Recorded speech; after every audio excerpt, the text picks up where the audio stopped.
Intervenção militar, você apoia ou não a ideia? Vamos refletir um pouco sobre isso.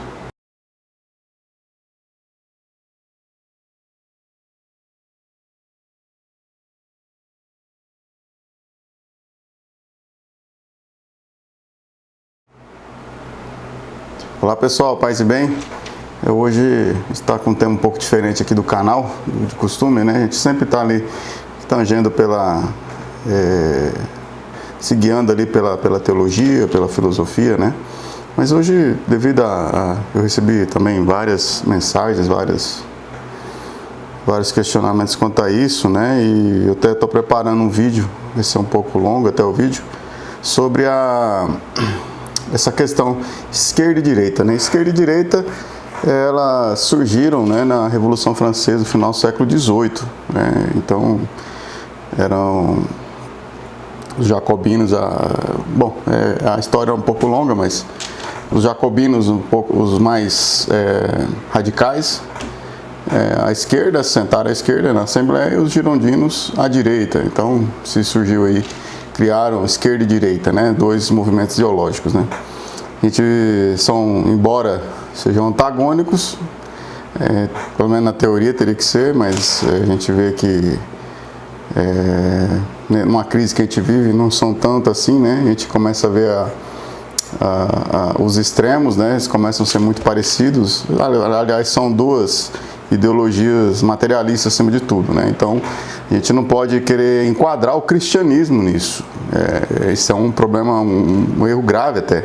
O cristianismo está acima, né? Ou deveria estar acima disso tudo, né? Muito acima, como um regulador moral disso tudo, né? Mas não, né? A gente vê aí, por anos infelizmente viu, né, dentro do movimento, dentro da Igreja Católica, um movimento chamado Teologia da Libertação, que usou, né, a igreja como instrumento, o clero, os fiéis, e dentro do movimento evangélico, o mesmo movimento chama-se, né, Teologia da Missão Integral. E hoje a gente vê algo muito parecido com o que a gente entende de direita, né? Então, assim, é até muito triste até ver isso, né? Obviamente, o cristão tem que se posicionar e tudo, mas a gente não pode querer enquadrar uma religião, o próprio pensamento cristão em cima disso, né? As duas ideologias, elas pegaram pontos do cristianismo, né? Características do cristianismo, né? Vamos assim dizer, elas pegaram essas bandeiras, né? Não quer dizer que seja exatamente um pensamento cristão, né? Que às vezes é uma verdade rodeada de mentira, né? Rodeada de sofismas, né? Então não é bem aí. Mas a questão da intervenção militar, né? Eu recebo bastante coisa, eu não estou criticando quem acredita nisso, inclusive eu já acreditei nisso já também, né? Eu sou sincero em dizer, num desses momentos de crise que a gente passou mais graves um pouco, né, no nosso país.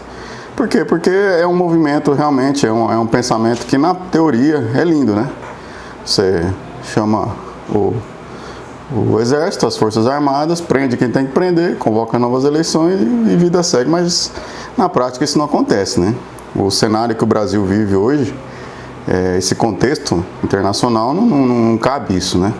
A gente vai pegar lá o Brasil chegando a fazer isso, vai sofrer graves, né, sanções internacionais, e a crise que já é grave vai piorar muito mais, né? Eu até vejo assim eu até gostaria de recomendar um canal que chama Arte da Guerra, do comandante Robinson. Ele fala muito disso lá, né?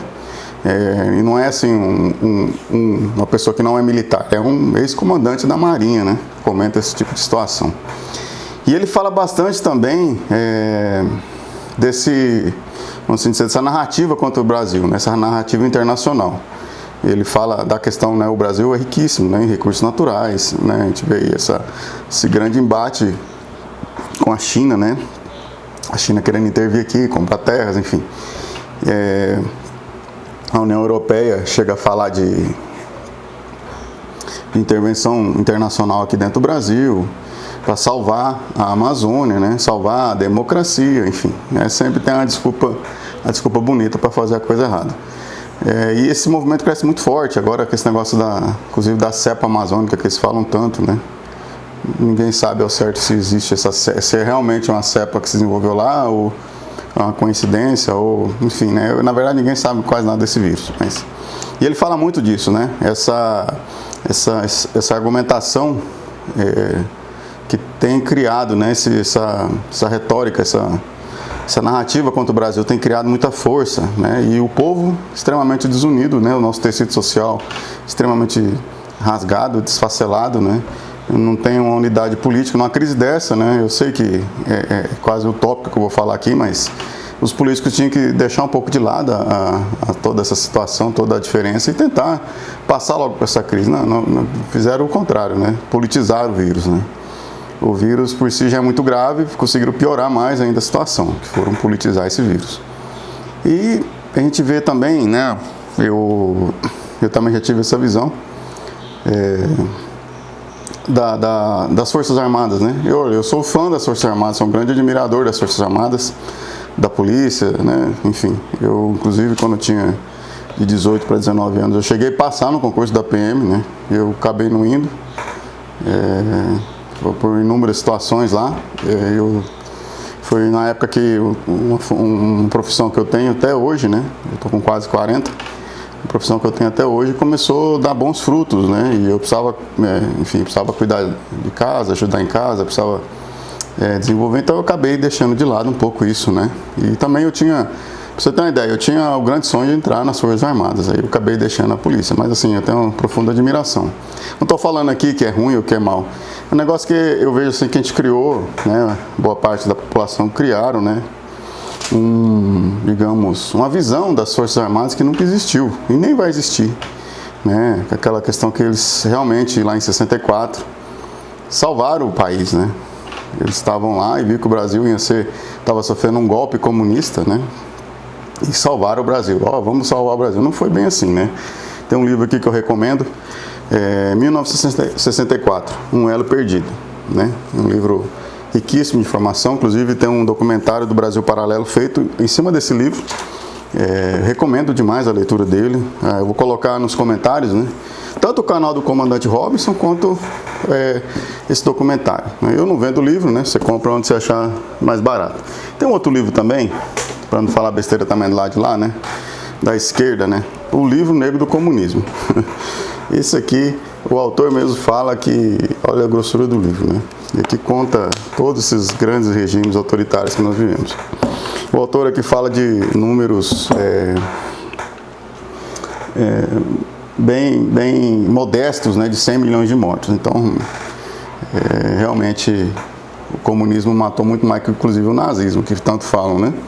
Mas, enfim, a gente criou essa visão das Forças Armadas. Eu sinceramente, já tive isso também, e eu acho que nunca existiu esse ideal das Forças Armadas, né? Tô falando que é ruim, que não presta, não é isso. Esse ideal de salvar a pátria nesse sentido, né? Deles estarem lá de olho em tudo que está acontecendo e num golpe, né? Na verdade, 64 não foi nem um golpe, foi um contragolpe, né? O Brasil realmente sofreu um golpe comunista, né? O livro também fala sobre isso, né? O documentário explica bastante, com muitos detalhes. E quem convocou as Forças Armadas foi a Câmara, né? Por incrível que pareça. A Câmara convocou as Forças Armadas, né? E a pedido da população, da Igreja Católica, dos empresários, né? Das associações, enfim. Então, não foi também do nada, né? Só que assim, era outro contexto, né, do mundo. A gente vivia aí o auge da Guerra Fria entre Estados Unidos e União Soviética. Eram duas grandes potências, né? À beira de um grande conflito aí, possivelmente da Terceira Guerra Mundial, disputavam ali, né, passo a passo, lugares no mundo. Então, assim, e também não era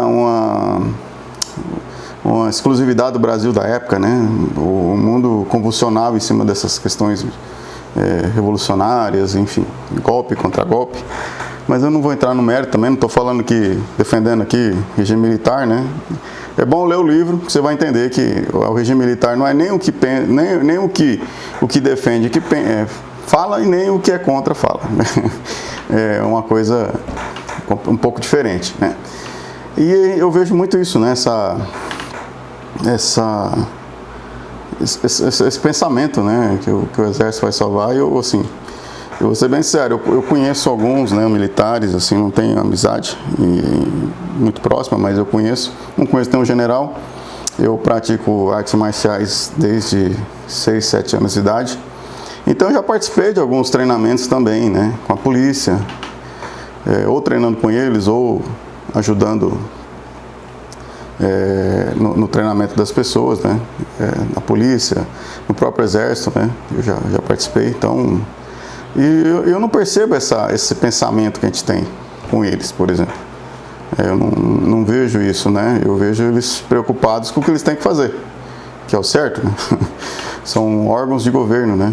Aliás, órgãos de Estado, não são órgãos de governo, né? Dependendo do governo, é uma instituição de Estado, né?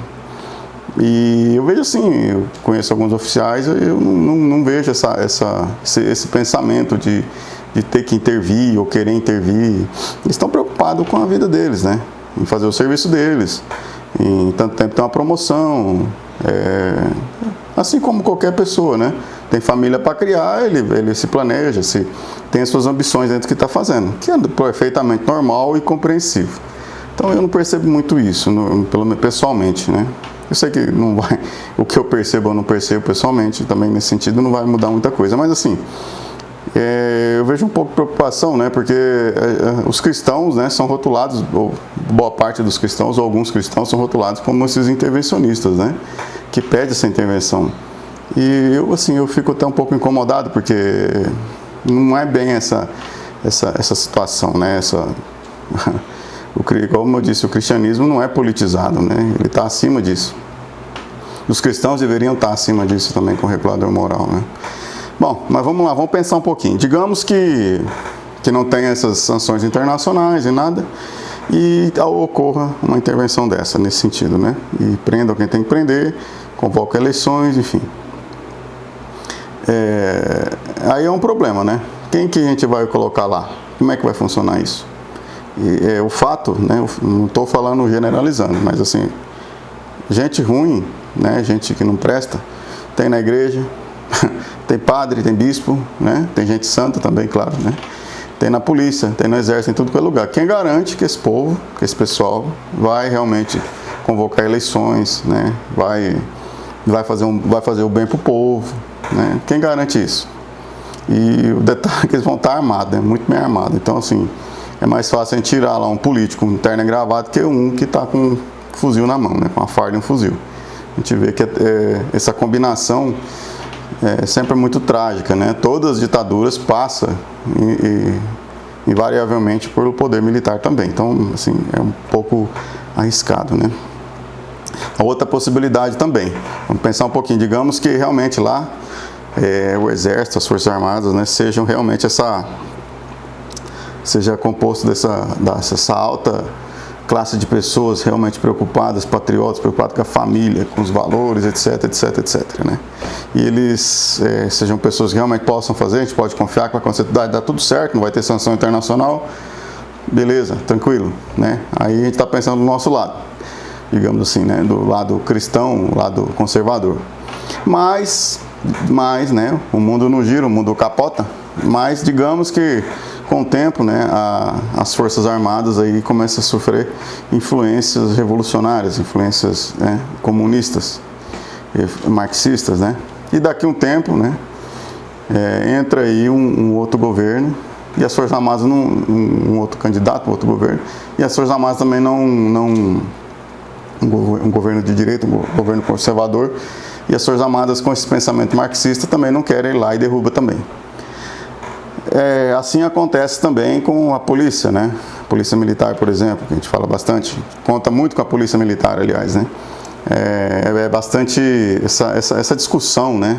Do que é certo e do que é errado, de polícia prender comerciante, pai de família, é extremamente delicada, né? Eu participo de um grupo de WhatsApp, por exemplo, tem vários policiais lá, e essa discussão, você vê que é polêmica até entre eles, né? Mas digamos assim, a gente tem as Forças Armadas subordinadas ao presidente, né, ao Executivo Federal, e as polícias subordinadas aos governadores, né, aos governadores. Né? A gente ainda, assim, é bom e é ruim. É bom por quê? Porque eles não têm essa atitude política de fazer essas coisas, de tomar essas atitudes, né? Porque você imagina assim, imagina que no seu estado aí, na sua cidade, um comandante, né? Ele não apoia, não vai de acordo com as atitudes do governador, se rebela e derruba o governador à força, né? Assim, é difícil a gente falar que isso pode ou não pode acontecer, porque coisa que a gente nunca imaginou que ia haver no Brasil, a gente está vendo, né? A gente está vendo aí, inclusive essa questão da intervenção militar, o pessoal invoca muito o artigo 142, se não me engano, da Constituição, né? Se é legal ou não é, acho que nem vem mais ao caso, porque hoje em dia o que é lei, o que não é basicamente o que o STF quer que seja, né? Ou pensa que seja. Então, assim, não estou entrando nem muito nessa questão legal ou não. Então, é bom e é ruim, né? É bom porque eles nunca vai querer interferir nesse sentido, né? Então, a gente tem uma estabilidade, se é que pode falar que a gente tem uma estabilidade no Brasil, né? Mas, digamos assim, virtualmente a gente tem uma estabilidade política e é ruim porque eles vão seguir também as ordens dessas pessoas, né? Às vezes não falo de todos, mas muitos até sem refletir sobre isso, né? Às vezes está fazendo realmente a coisa errada e a gente vê, acontece muito aconteceu, infelizmente, está acontecendo, né? Então a gente tem que pensar muito nisso, tem que tomar bastante cuidado com isso aí, né? Pau que dá em Chico, dá em Francisco, né? Essa semana eu vi um deputado aí que é contra, né, de oposição, falando em intervenção militar contra o governo. Então, assim, isso não igual eu tô falando, pau que dá em Chico e dá em Francisco, né? Aí, de repente, a gente tem um governo lá, ou uma pessoa que está realmente, né? Não estou defendendo política aqui, enfim, mas de repente a gente tem lá, o governo não está agradando um grupo, né, a esquerda ou a direita, eles chamam o exército, a polícia lá e tira, né? Aí o outro ganha, chama lá e tira. E outra coisa, gente, não tem força maior nesse mundo, tirando a de Deus, claro, né, que a força física. Não tem, né? Eu não sei se, por exemplo, não sei se o Bill Gates ainda é o homem mais rico do mundo, mas ele mesmo sendo o homem mais rico do mundo, com influência no mundo inteiro, se vir uma pessoa extremamente pobre, né, passando fome e dá uma facada nele, mata ele. O dinheiro dele não vai segurar isso, né? O presidente, né, por exemplo, um exemplo, a maior autoridade do país, né? O presidente lá que deveria, pelo menos deveria, né, governar o país, né, que não deixam também, mas levou uma facada, né? Eu era candidato na época, o cargo mais importante do país, quase morreu. Então, assim, não tem força maior que a força física, né? Então, tem que tomar muito cuidado com isso aí, essas questões, né? A gente pode pegar aí, enfim, o Joe Biden, né? O Joe Biden é o homem mais poderoso do mundo. Se pegar um louco lá, um lunático, e agredir ele, atirar nele, e pode ser o homem mais pobre, miserável do mundo, que vai matar ele, né? Então, assim, o poder, nesse sentido político, financeiro, intelectual também, muitas das vezes ele se sucumbe ao poder físico, à força física, né? Então a gente tem que avaliar bastante isso. No meu entender, né? Quem sou eu? Você pode discordar de mim, enfim, não estou aqui também para me rotulando como dono da verdade. No meu entender, a única solução realmente para o Brasil é o voto, né? É o voto, não adianta. A gente vê o STF fazendo acabando com a Constituição, com tudo, e por outro lado o Congresso, né, a Câmara, o Senado não fazem praticamente nada. Por quê? Porque, desculpa até o palavreado, né, o rabo preso, né? Tem o rabo preso, né? Ou está investigado, ou tem algum parente investigado, ou tem, né, ou já foi investigado, ou tem um colega lá que está buscando, né, uma benesse para ele lá, está sendo investigado, enfim, né? É complicado isso aí. Isso aí, infelizmente, não é exceção, né? A gente vê poucas exceções, acho que de cabeça assim, eu nem lembro de algum político que não tenha dessas altas figuras que não tem, né? Que você pode ver que até o filho do presidente lá investigado, né? O filho mais velho, esqueci o nome dele agora. Então, assim, isso é delicado. A única coisa que pode salvar realmente, no meu entender, né? De forma sadia, né? Democrática, é o voto, né? A gente votar direito, né? Mas realmente votar direito, né? Não adianta votar em gente que está sendo investigado, gente que tem um passado estranho, gente que não tem valores, não defende valores, né? Mas que não defenda realmente, né? Porque o que a gente mais vê lá também, em Brasília, por exemplo, são pessoas que até falam que são cristãs, que são isso, que são aquilo, que é da boca para fora, né? Tem muito, infelizmente, né? Muito. Que eleições passadas defendia, né? Esses regimes malucos que a gente tem por aí, né? Totalitários, enfim. Bom, mas eu tô preparando um vídeo aqui pra gente falar sobre isso. Eu só queria comentar mesmo sobre isso aí, porque cara, eu praticamente o dia inteiro recebendo esse tipo de mensagem, tanto no WhatsApp quanto aqui nas redes sociais, né?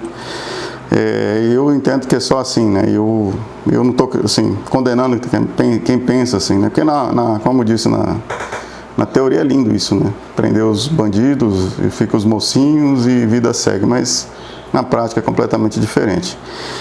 Então, eu entendo que a gente tem que realmente votar direito. Ano que vem tem eleição, e realmente não adianta escolher o presidente, né? Tem que escolher que quem manda realmente no país é o presidente da Câmara e do Senado, né? A verdade é essa. O sistema que é o Brasil, né? O sistema brasileiro de política. Então, você tem que votar melhor no seu deputado, realmente conhecer, saber. Não, você perguntar para a maioria, não lembra nem quem votou, né? Para senador, para deputado. Então, tem que votar melhor, tentar escolher melhor esse povo. E você que de repente tem vocação para isso, né? Uma pessoa de índole libada aí, né? Que tem vocação. Por que não se colocar para ser candidato, né? Para realmente fazer o bem para o povo. Mas a obrigação do cristão, né? A principal obrigação do cristão é orar pelas suas autoridades. Lá na 1 Timóteo, capítulo 2, versículo 1, vai dizer o seguinte: acima de tudo, recomendo que se façam preces, orações, súplicas, ações de graça por todos os homens, pelos reis e por todos os que estão constituídos em autoridade, para que possamos viver uma vida calma e tranquila, com toda piedade e honestidade. Isto é bom e agradável diante de Deus, nosso Salvador. Então, a gente precisa também, a gente precisa de uma intervenção no Brasil urgente, né? Mas é divina. Eu não acredito que a militar realmente resolva, tá? Mas essa é uma opinião, eu trouxe aqui, né? Eu nem queria falar sobre isso aqui, mas devido à quantidade de mensagens, né, que aconteceu esses últimos dias, eu queria refletir junto, né? Expor aqui meu ponto de vista também. E a gente pensar junto nisso, né? As duas faces da moeda numa situação dessa, tá? E recomendar essas leituras, o canal do comandante Robinson, o documentário do Brasil Paralelo. Tá joia? Fiquem com Deus, muito obrigado.